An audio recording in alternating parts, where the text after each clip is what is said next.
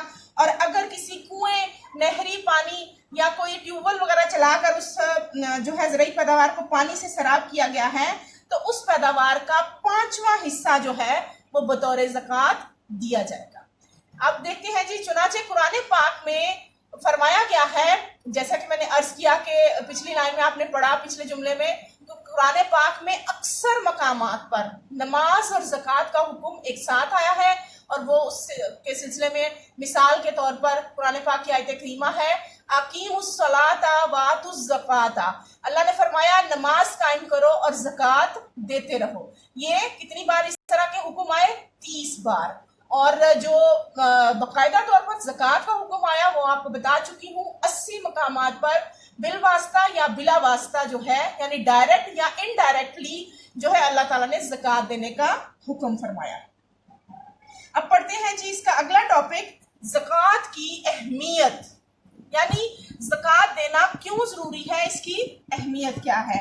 زکوٰۃ کی اہمیت کے بارے میں سب سے پہلے ہے، زکوٰۃ کی اہمیت اس واقعے سے بھی ظاہر ہوتی ہے. واقعہ درج کرتے ہیں جی، جب ایک مرتبہ ایک گروہ نے بارگاہ نبوت یعنی آقا کریم حضرت محمد مصطفیٰ صلی اللہ علیہ وآلہ وسلم کی خدمت میں جو ہے ایک گروہ آیا، یعنی کچھ لوگ حاضر ہوئے اور آپ سے آ کر اسلام کی تعلیمات دریافت کی، یعنی اسلام کے موضوع پر جو ہے بات چیت شروع ہوئی اور اسلامی تعلیمات کے بارے میں ڈیٹیلز پوچھنے لگے. تو آپ صلی اللہ علیہ وآلہ وسلم نے سب سے پہلے کام جو کرنے کو کہا وہ اعمال میں فرمایا، یعنی کوئی آدمی عملی طور پر اسلامی احکامات تعلیمات سیکھنا چاہتا ہے تو اسے چاہیے کہ سب سے پہلے نماز ادا کیا کرے اور پھر زکوٰۃ جو ہے وہ ضرور دیا کرے.